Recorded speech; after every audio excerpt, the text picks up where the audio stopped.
Hello, my name is Alison Mountjoy.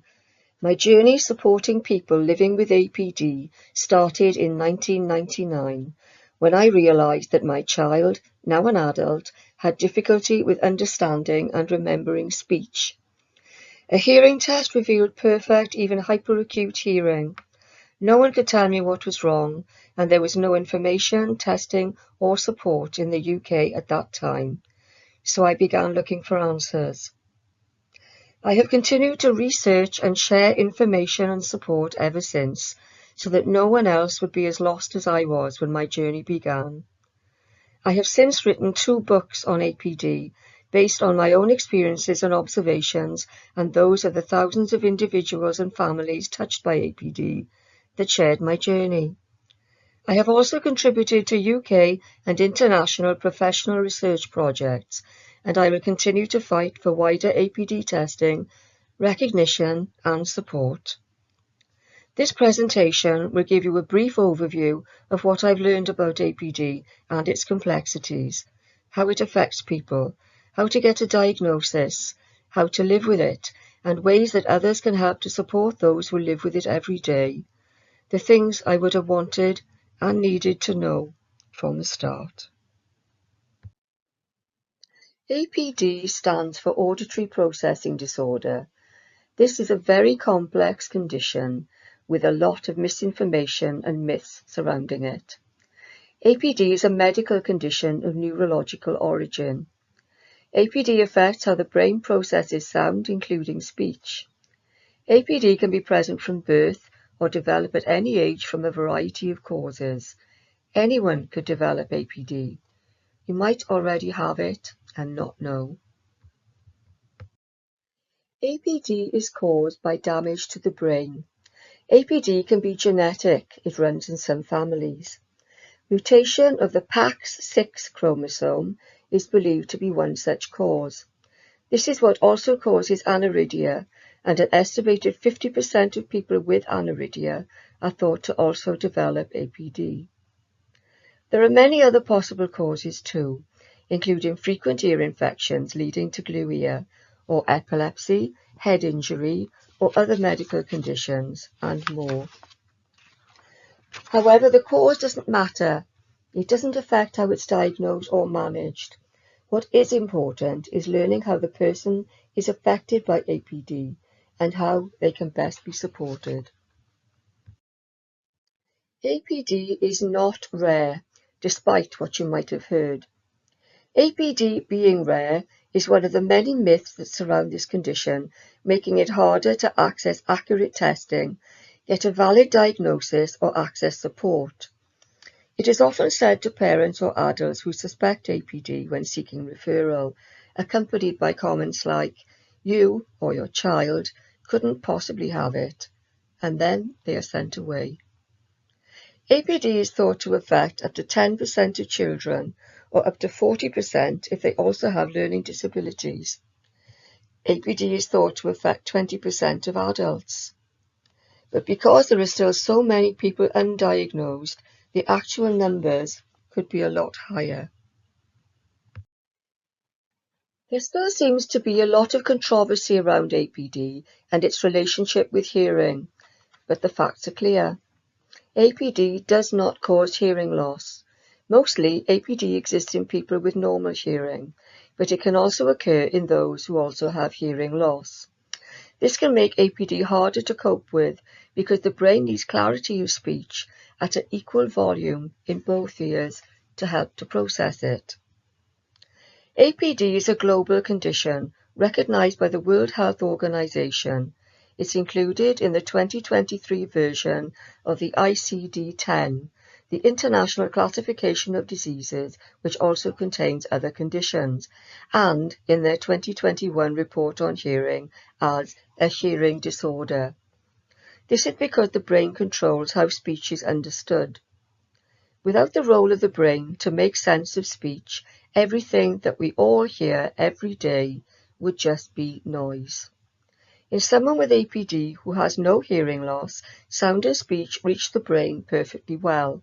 But without the brain doing its job efficiently in making sense of it all, it would just be unintelligible noise to all of us.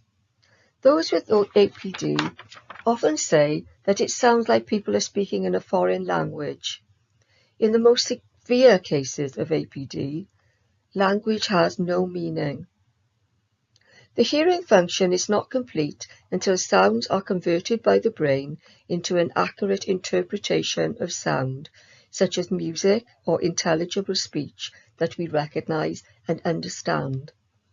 Therefore, the brain is an essential part of hearing, and in APD, that very important part of the hearing process is damaged, and the information received is corrupted, so processing, understanding, and remembering what is heard cannot be completed efficiently. APD can also be considered as a sensory impairment because it affects what is heard, a communication disorder affecting both receptive and expressive communication, what is heard and what is said, and for some it can affect what they read and write too. A neurodivergent condition because the brain of someone with APD works in a different way to the average or neurotypical person. An invisible disability because its effects are not obvious as with a physical impairment. There are several difficulties that can be tested for. Anyone might struggle with some of these issues at times, but a child or adult with APD will do so regularly. The difficulties can include understanding and remembering verbal information or speech, understanding and remembering verbal information in the presence of background noise, remembering verbal information in the right order, difficulty selectively processing speech coming from a particular direction, spatial processing disorder, and I'll explain more about that later. They can also test for difficulty with identifying, remembering, and manipulating sounds and the differences between them, perceiving gaps between words. Just imagine if everything you heard was just one long string of sounds with no breaks between them. Also, problems with higher listening tasks, for example, drawing inferences from conversations, understanding riddles, or comprehending verbal mathematical problems. Any child or adult with APD could have any combination of these difficulties. That's what makes it complex to identify and hard to manage. These are just the difficulties that are identified by testing.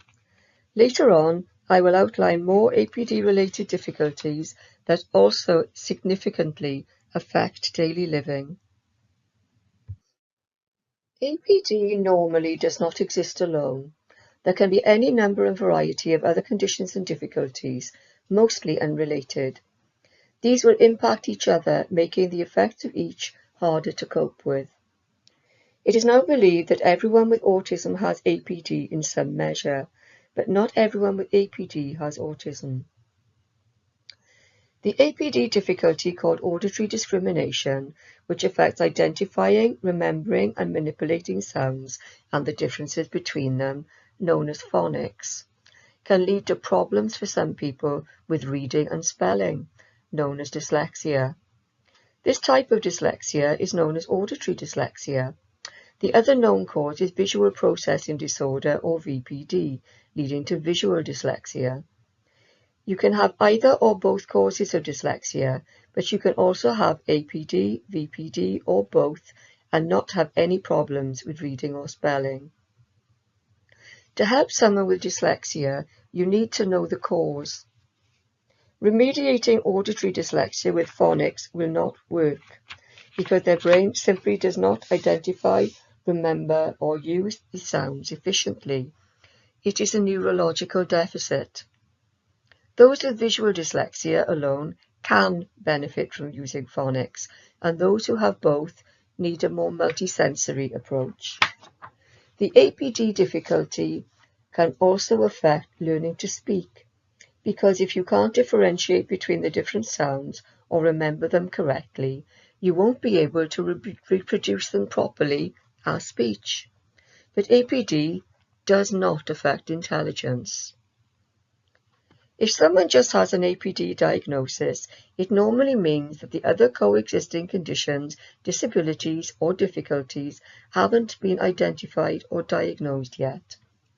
If there are difficulties that don't fit with APD, you need to keep looking until you have identified each cause. Some parents are accused of collecting diagnoses, but a diagnosis is normally the only way to get their child support, and even then, it's a struggle. The first sign of APD might be that the person seems unable to hear. So the first step is always to get a hearing test to rule out hearing loss. If the hearing test shows normal hearing, APD should then be investigated. This is the point where patients are sent away and told nothing is wrong, but the difficulties are still there and they need to know why. Even if there is hearing loss, APD might also be present. There will be indicators that don't fit in with hearing loss. For example, if they struggle to remember what they hear, or if any of the other difficulties mentioned earlier are present. If APD is suspected, only specialist testing can rule it out. It's vital to remember that everyone with APD is affected uniquely by APD, due to the varying severity and combinations of difficulties. Then there are the other coexisting conditions to consider, conditions with maybe similar symptoms which can mask it or even lead it to be misdiagnosed. APD is different to other medical conditions that are clear-cut and have the same set of easily recognized symptoms in everyone.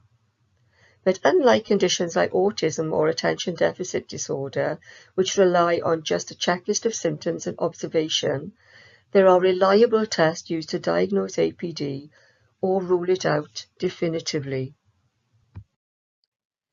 In the UK, only a consultant in audiovestibular medicine or an audiologist with specialism in APD is qualified to diagnose it or rule it out. It is not true that any audiologist, speech and language therapist, occupational therapist, pediatrician, educational psychologist, or other professional can diagnose APD. Even today, there are still only 3 NHS APD testing centres in England and 1 in Wales that provide the appropriate tests and professionals qualified and experienced enough to give a valid diagnosis in children. For adults, there is just 1 in England and 1 in Wales. There are none at all in Northern Ireland or Scotland. APD Support UK provides a list on the website with full details of who can refer and who can test and the criteria. Also reliable private APD testing centres. Anywhere else will normally be basic screening, which can miss even severe cases of APD and cannot give a valid diagnosis. If you think we've missed any, please ask them to email me to be added to the list. There are many barriers to APD diagnosis. The biggest barrier is that medical and educational professionals don't know how or where to refer. Here are just some of the others. GPs in local hospitals are reluctant to refer out of area due to expense, or they're told to refer locally because a proper diagnosis is available. But most hospitals claiming to diagnose don't buy or use the full testing battery and are also untrained in this specialist area. So they just use basic screening tests as a way to give a diagnosis. Screening alone cannot give a valid diagnosis. It should only be used to indicate which of the tests mentioned before are needed. Even severe APD can be missed, especially when those screening lack the training and experience to even interpret the results properly, and when no further tests are carried out. Those hospitals will then refuse to refer on to one of the full testing centres, and people who might have APD are just told they don't have it and are simply sent away. All of this is deeply worrying when the appropriate tests have been available for almost 20 years. And APD has an NHS web page. with a link to the APD Support UK website. Instead of unreliable screening, we need everyone suspected of APD to be referred to one of the specialist testing centres. Other barriers include the belief that APD does not exist, or that it's rare, that there is no APD testing available, or it isn't good enough, and not knowing what the symptoms are, or thinking that you need to have them all. Some medical professionals believe that APD is an education problem when it's a medical condition, so they just send parents away to speak to their school SENCO. There's also a belief that there's no point in getting a diagnosis because there's nothing that can be done.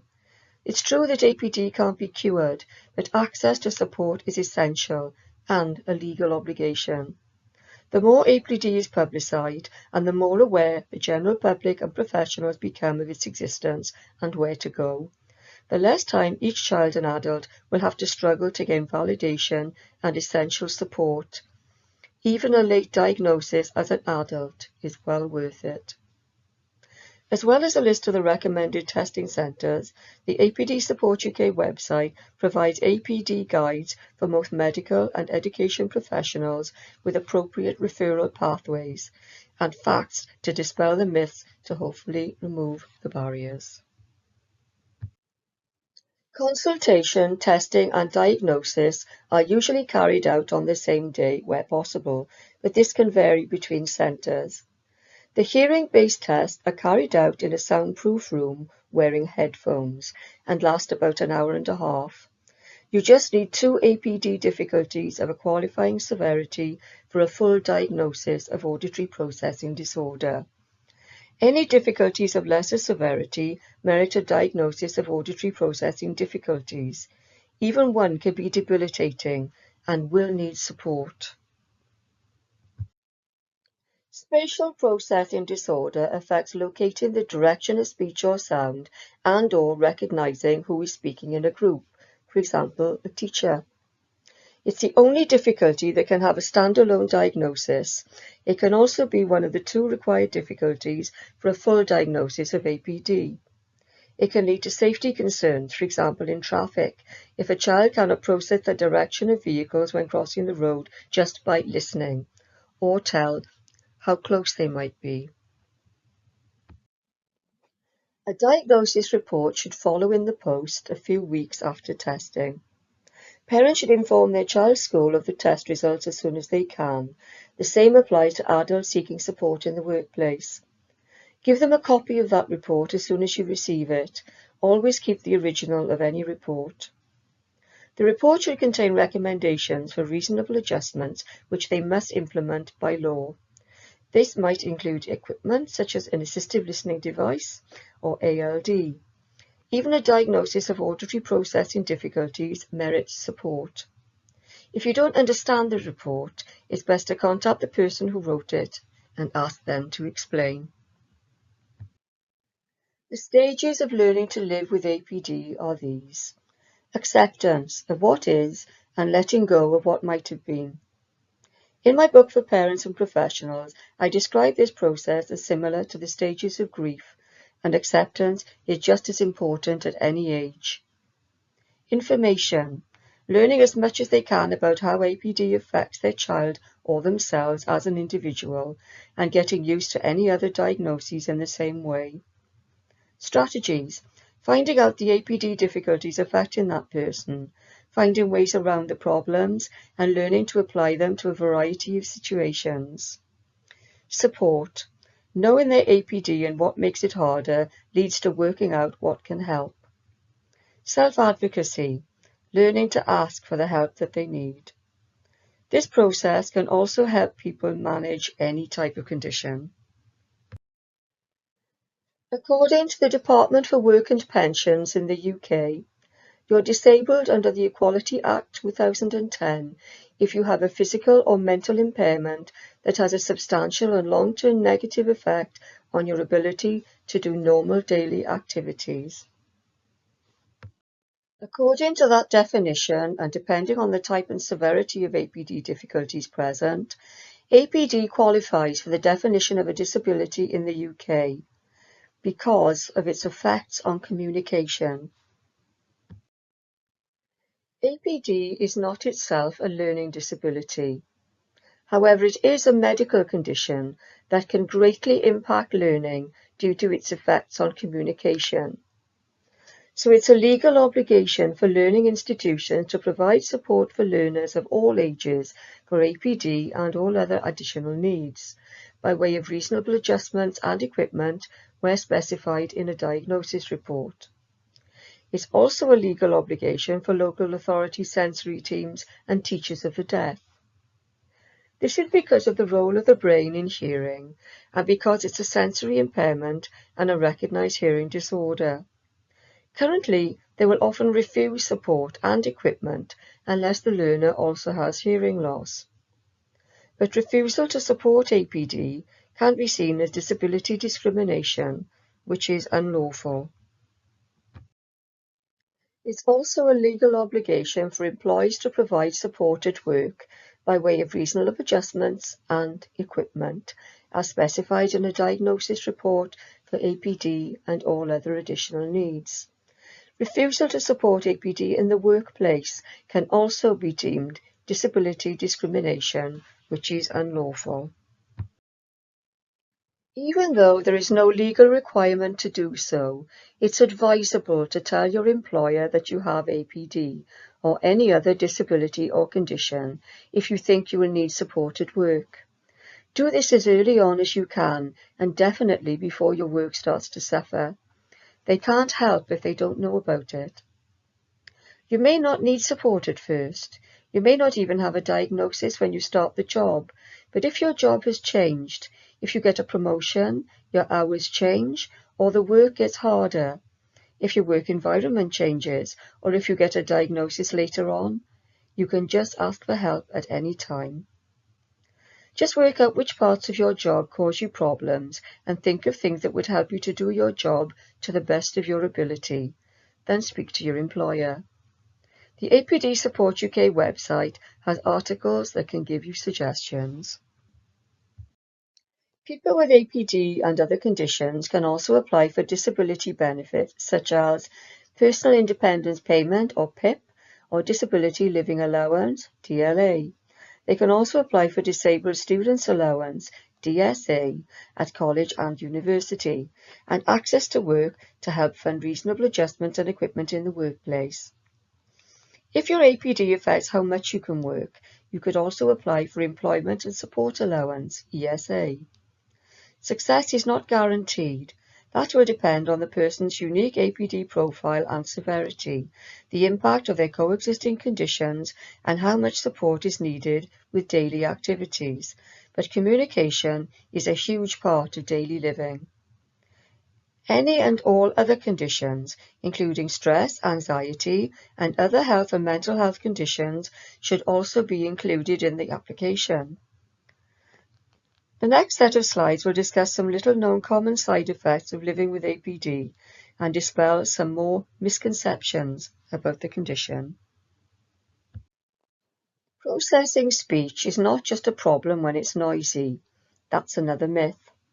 Someone with APD can struggle to process a one-to-one conversation in a soundproof room. Background noise just makes it harder, as does hyperacusis, a condition causing sound sensitivity or hyperacute hearing, which often accompanies APD.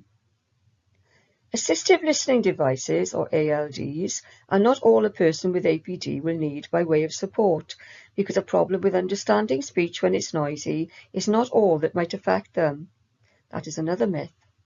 But for those that have that problem or have difficulties with the direction of speech, an assistive listening device can be essential. But they should not be overly used or relied upon and should never replace the development of coping strategies because there are situations for which they may not help. Support should also include good room acoustics to reduce ambient noise, which will benefit everyone. Despite popular belief, APD is not about poor listening skills or not paying attention. Even when they are listening and can hear clearly what is said, the brain of a person with APD might still not allow them to understand part or all of what they hear, or remember it, or use that information correctly. People with APD can be distracted at times, but this is not an attention deficit problem as such. It's because their vision and other senses are heightened to compensate. This additional sensory awareness on top of listening fatigue can also lead to sensory overload. With APD, there can be good days and bad days. The effects of APD are intermittent and variable from day to day, and even throughout the day. This is one of the things people find it very hard to understand. This can be affected by tiredness, illness, or stress, or other factors, such as hormonal fluctuations during puberty, pregnancy, or menopause. Exhaustion is a major problem for those with APD from simply doing what others take for granted, trying to process what they hear. It can be worse on bad APD days. Asking someone with APD if they've understood what you said is pointless. Being able to repeat what you said parrot fashion just means the person with APD has heard it, not that they have processed it or understood it. They may not know that they've not understood it or argue that what they thought they heard was correct. It can cause them a lot of problems and great distress knowing that they can't trust their own brain. Because of this, someone with APD will need visual reinforcement of all verbal information and instructions so that they can check back and ensure that they do understand, also so that they don't have to rely on their auditory memory. Post-processing is a term I've adopted over the years to describe the delay that someone with APD can experience in processing, understanding, and remembering what is heard. For some people with APD, this takes a long time, maybe several hours or even overnight, before they remember what they heard that day.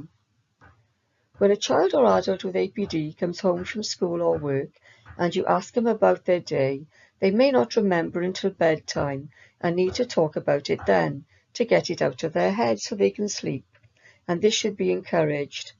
It can lead to sleep issues for a lot of people, which adds to their exhaustion and also makes processing and coping harder.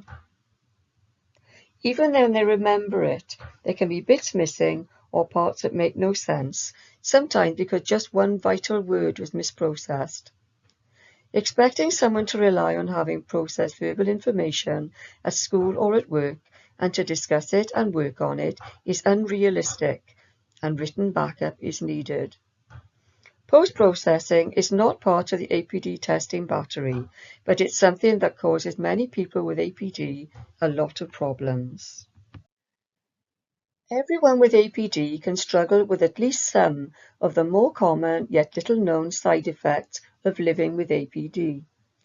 They can include using phones and processing or understanding digital voices, for example when using a computer, during remote meetings or learning, playing and chatting on games consoles, etc., and even watching cartoons or anime can be a big problem. This is due to degraded sound signals and the inability to lip read or rely on visual clues like facial expressions in these situations. They will need subtitles. Unfamiliar voices and speech patterns, also strong accents, can also be harder to understand. Some people with APD find high-pitched voices harder to understand. Others have more difficulty with low-pitched voices. Processing and regulating the volume and tone of their own voice means that some people with APD speak very loudly and others very quietly. And this can lead to others making incorrect assumptions about their personality as a result. Quiet indicates quiet or shy. Loud indicates that they're aggressive or brash. People with APD can also perceive that someone else dislikes them or is shouting at them or telling them off, when this is not the case. Not processing certain sounds can lead to failing to process fire alarms or phone or clock alarms, leading to safety or punctuality issues. Also, blocking background noise to fall asleep or work can become an automatic coping strategy in some people. As well as causing poor short-term auditory memory, which can be tested for, APD can also affect other types of memory too. Auditory working memory affects holding verbal information in your head long enough to do something with it, such as remembering a question to work out a reply, or a list of numbers long enough to do a sum.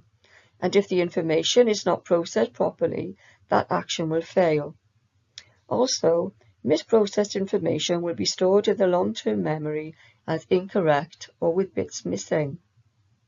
Word retrieval issues, or not being able to think of the right words when you need them, can affect both verbal and written tasks and lead to delays and unfinished work.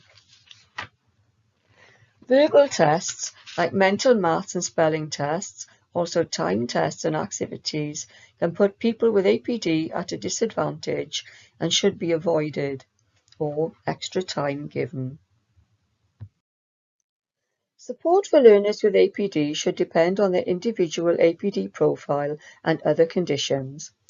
APD Support UK provides a list of recommended strategies. The most important is that because of their difficulties with verbal information and auditory memory, they should be given visual reinforcement of all verbal information, all verbal instructions, including important notices and deadlines, and all subject-specific vocabulary with meanings. This can be provided as typed notes, diagrams, and/or texts and emails. Hearing unfamiliar words can cause a delay while they work it out, and they can replace a new word with a known one, totally changing its meaning. Someone who also has a visual impairment, like aniridia, or visual processing difficulties, or cerebral visual impairment, can benefit from multisensory input, speech and visuals, in large print or in colour, or a colour that suits them if they also have Irlen syndrome. Using their preferred learning style can also help. Learners with APD should not take dictation or be left to make their own notes because they don't accurately process verbal information. There might be incorrect sections, there might be sections missing, or sections might be written down in the wrong order. Their notes have to be correct because they have to work from their notes and they have to revise from their notes for tests and exams. Access to education and success in learning should not rely on a child's ability to take dictation or make their own notes. It puts children with APD and those with hearing loss and certain other additional needs at a distinct disadvantage from the start in comparison to their peers who can hear and process speech efficiently. Everything that is said or taught should be made accessible to all learners. Differentiated work and homework is also essential so that each child with APD and other additional needs can fully access the curriculum and meet their potential. This means that tasks should have SMART targets, specific, measurable, achievable, and relevant, so that they don't become overwhelmed, leading to sensory overload. Unfinished work should not be sent home. If properly differentiated, they should be able to finish it in class. Some children with APD might also have dual exceptionalities, known as 2E. This means that they are gifted and talented learners with additional needs. Both aspects need to be supported, and fully differentiated work is even more important for them. But challenging them, yet taking into account their additional needs, does not mean that their workload increases. Learners with APD will often need support for tests and exams, known as access arrangements. They should all be assessed for this with regard to their APD, not their hearing, which often happens. This must already be their normal way of working to be allowed an external tests and exams, so this support must be implemented as soon as possible in class after diagnosis, both to qualify and for the learners to get used to working in this way. They might need extra time for word retrieval and delayed processing, also to form responses, a quiet room to minimize distraction, and sensory breaks when needed. If they also have reading, spelling, and/or writing difficulties, they might also need a reader, a scribe, or use of a laptop. Safety should always be a consideration with someone with APD due to their inability to effectively process and remember verbal instruction. Simply explaining things like sport, fire and swimming safety instructions might not be enough, because in someone with APD, it might not be processed. Vital parts of the explanation might be missed, and they might not register that they're available elsewhere to read. Give them a typed copy with diagrams. Typed instructions for school trips need to be provided too. A designated responsible safety buddy for children is also a good idea, to make sure that they are aware if there's an alarm, to keep an eye on them during swimming and sports or other activities, and alert a member of staff should the need arise. For example, it is possible for someone with APD to swim downwards when they think they're going up. Traffic safety and the importance of looking both ways must also be emphasized. Processing speech and extended periods of listening can be physically draining, especially when it's noisy and/or they're already tired, stressed, or ill. Energy diverted to deal with these situations means that coping strategies can fail. Add headaches, stress, migraines, etc., and it all falls apart. Sensory overload is common, making the brain effectively shut down so that no more information can be processed, understood, or remembered. They can then become overwhelmed. Sensory breaks in a quiet place are essential to both prevent and relieve this.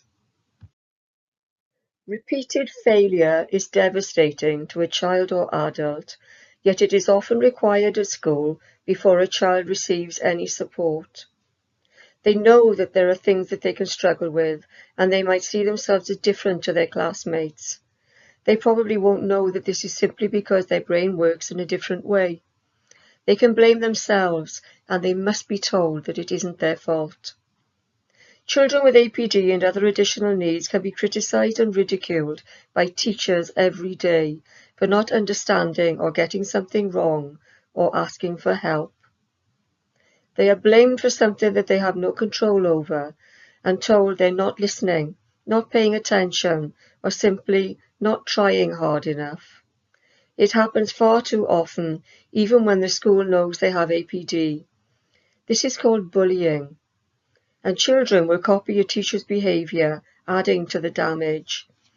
It can happen to adults too, in education and at work.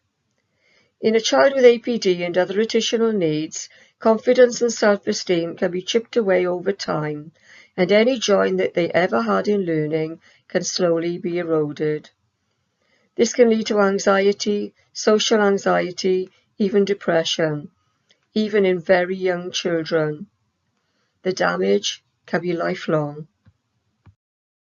If help is refused, a child will eventually stop asking. Left without adequate or appropriate support, a child with APD and other additional needs will become more stressed, anxious, and frustrated. This all adversely affects processing, and a distressing cycle of misery can follow, often leading to emotional and behavior issues. It can be unbearable. The pop bottle effect occurs when a child with APD and other additional needs becomes stressed and frustrated with being unable to process and cope. They hold it in all day at school and then explode at home. This is normal and understandable, and they should be allowed to vent where they feel safe. But the problem arises when they start to do this at school. Once a child is labelled as a behaviour problem, it can overshadow their other needs, which are then often ignored. This can lead to school avoidance and even school phobia. The child can give up on struggling to learn, then the education system gives up on them, and that child's chance of an appropriate education is over. There can be serious side effects on their physical and emotional well-being too. An increasing number of children with APD and other additional needs now benefit from being home educated or from education other than at school because of their traumatic experiences, which can lead to post-traumatic stress. These arrangements can help some children enormously, as can professional counselling. Support at home and from family and friends is just as important as elsewhere, even more so at any age. Try to minimize noise, especially when speaking. Get their attention before speaking. Ask how they prefer information to be presented, repeated, rephrased, or written down. Be patient and prepared to listen. Allow them to vent about the frustrations of the day when they come home, then leave them to rest and relax. They might be in sensory overload. Discourage a lot of activities after school and work if you can. Help to build confidence and self-esteem whenever you can. APD can adversely affect all types of relationships at any age. Teaching children social skills can help, but enforced peer friendships should be avoided. Problems in recognizing social cues means that people with APD can be socially awkward, and as such, they can be socially vulnerable. Interrupting a person with APD can mean they have to start again from the beginning. Some people with APD might also just use simple language and speak as they prefer to be spoken to, giving short, sharp responses which can appear rude, or they might have a roundabout, detailed way of explaining things or replying, in case they forget something.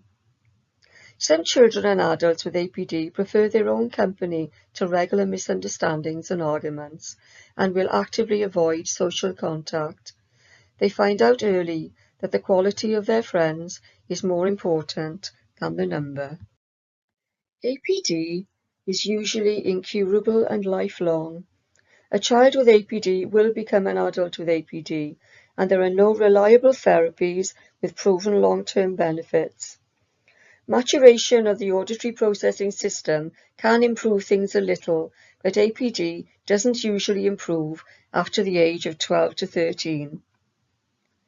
There are certain situations that can be harder to cope with as they grow older. People with APD can find change of any kind very challenging and stressful. They rely on consistency and a controlled environment. Familiarity is comforting.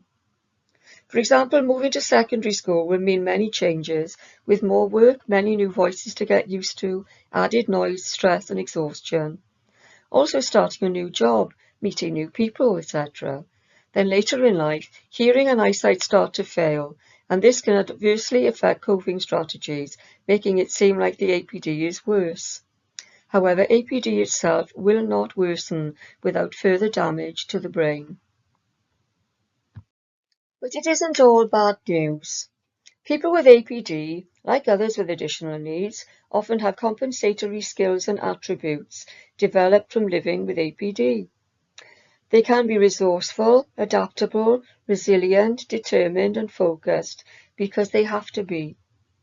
They can thrive when they use their strengths to work around their challenges, they're allowed to use their preferred learning style, and they receive appropriate and adequate support. I'm sure you can now appreciate the complexity of APD, and because of that and the other additional needs that will be present, people with APD will have complex needs. Things have come a long way since my journey started, but there is still a very long way to go to raise awareness of this disabling condition, also in its acceptance and UK-wide provision of testing centres and support. With the right support, people with APD can and do succeed. They are not so much limited by their APD as by an ongoing lack of appropriate support and understanding about their condition. Please help us to change that. If you think you might have APD or wish to learn more, please visit the APD Support UK website for further information. If you know someone with APD, you can help them by sharing the APD Support UK website so they can learn about APD and how it affects them and access a diagnosis and support. The website provides further information and handouts on many of the topics discussed, along with our newsletters and links to our Facebook support groups. You're welcome to join whichever group applies to you. We also provide information every week on our Facebook page, Twitter, LinkedIn, and Instagram accounts. You can contact me via the email address below. And finally, I would like to thank Aniridian Network for this opportunity to promote greater awareness and understanding about living with APD. Thank you for listening.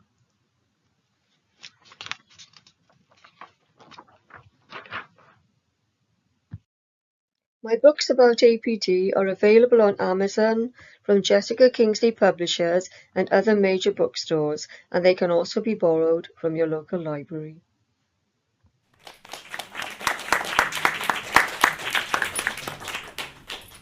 So yeah, thanks to Alison for that, and while recognising the irony of having you listen for extended periods of time while feeling drowsy after lunch in a darkened room.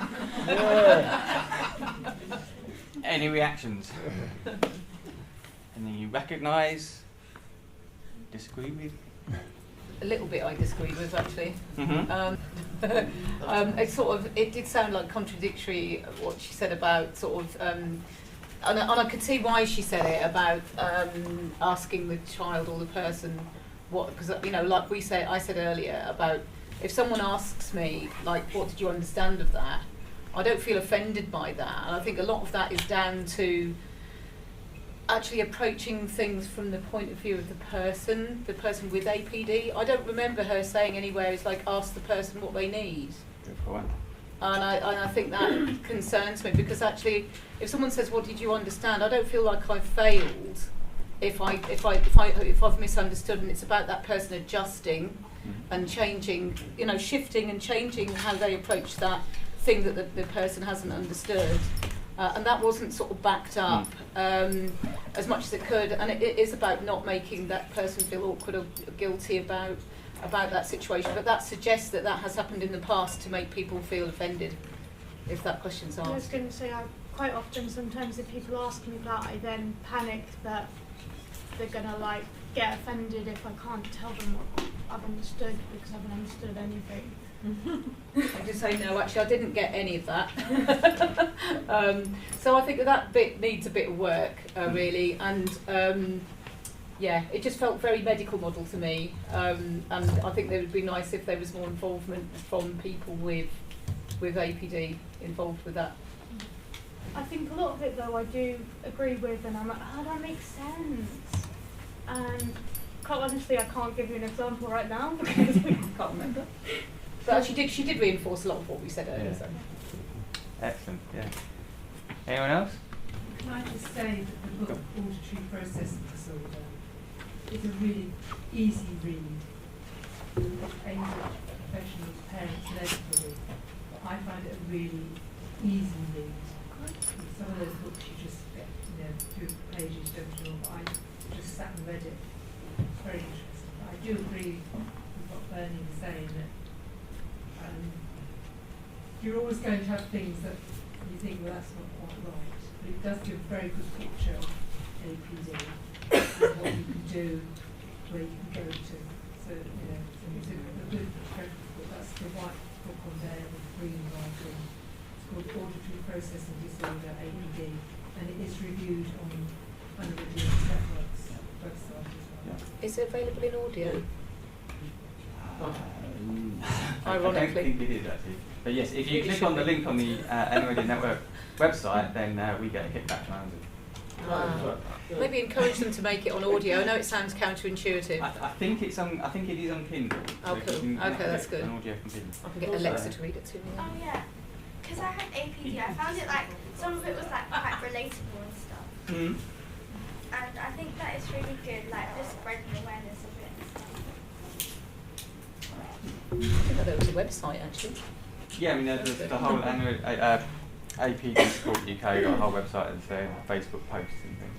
Can I add as well? Go on, Andrew. I was at the same conference Bernie was, where Doris did the talk, and actually that was the same talk that got me to go and get diagnosed with APD as well. That talk there is very generic to the entire APD spectrum. And where they're talking, she's talking about giving it in auditory form, or she said using subtitles. Well, I can't watch a telly with subtitles because of my visual issues. I'm ended up spending so much time trying to read the subtitles, and the subtitles are going so fast that I can't read totally it. agree. It's just I go to complete shutdown. It's APD is a spectrum, and I said most people with APD in this room, whether they know it or not, will have a vision impairment.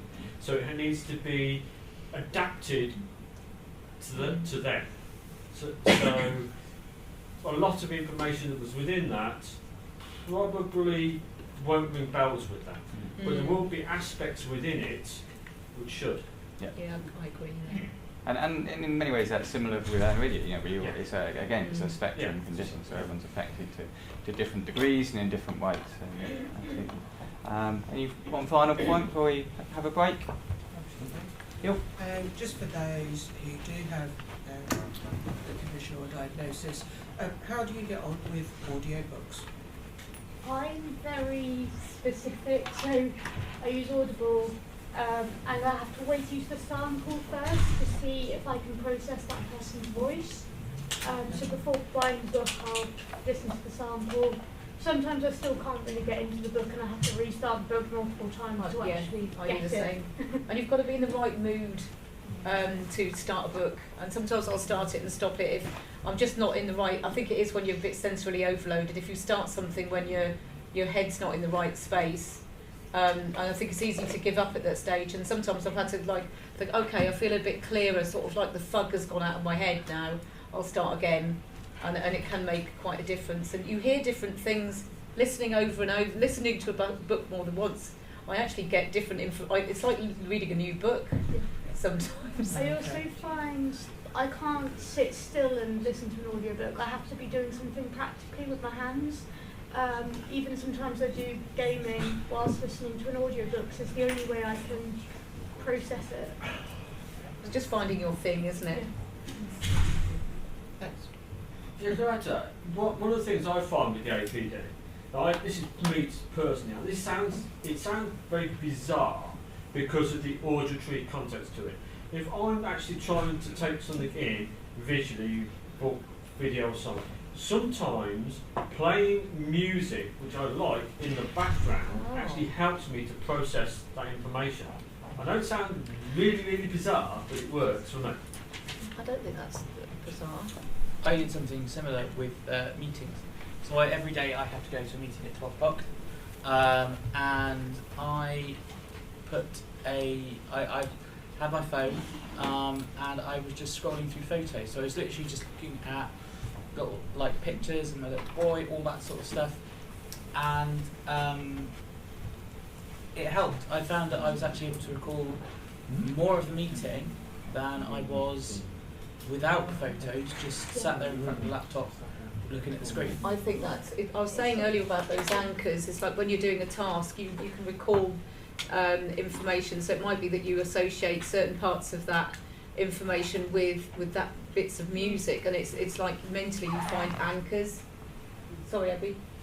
No, I was just going to say it's almost like, for me it's a visual memory, ironically.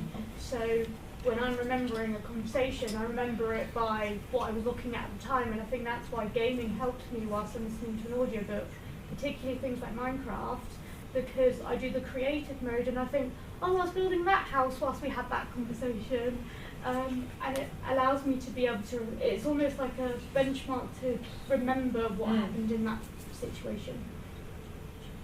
Can I ask a question then? Yep. So looking at it, how would you go about getting the phone? How would you know that you've got it? How'd you get a diagnosis? Yeah. So Is it through your primary care team? yeah, I mean essentially you need a referral to one of these centres that Alison mentioned. So yeah, there's more information on their website about how to do that. But as you said, it can be difficult to get that referral to the right places. Can I? The reason why I'm asking is because I know someone who actually fits everything that was said today. Fits, but the GP doesn't know where to refer them to. Yeah. Because of the frustrations they've been in, and everything, the kind of diagnosis and about the different types. I'm thinking that fits that person, so why hasn't this been picked up for them? Because they've got cognitive impairment anyway, and they're autistic, and everything fits in with colour as well. and being able to visualise something. But yet their creative streak is quite strong. I think Alison said that the links to where you can be referred to are on the website. Right. I'm going to look for that as well. Yeah. It's not for me, you know, Yeah. per se, but for someone who I know, who actually fits them because of the sheer frustration. When they came home as they were growing up, they're into like adulthood. They would take it out on their family, and the frustration was like a bomb had gone off. Yeah. Really, really blew. Yeah. You have to be careful about who you have to ask as well, because I've actually been to an audiologist, and the consultant audiologist says APD doesn't exist. Oh, what? No. I think people do think it's one of those fluffy conditions that isn't real. I went to an audiologist quite recently, and she just kept calling it hearing loss, and I kept telling her it wasn't a hearing loss. And it's quite frustrating when they don't like take that on board. Okay. You need a fact sheet, like a little card that you give people Yeah, saying, yeah. "Shouldn't that in your machine?"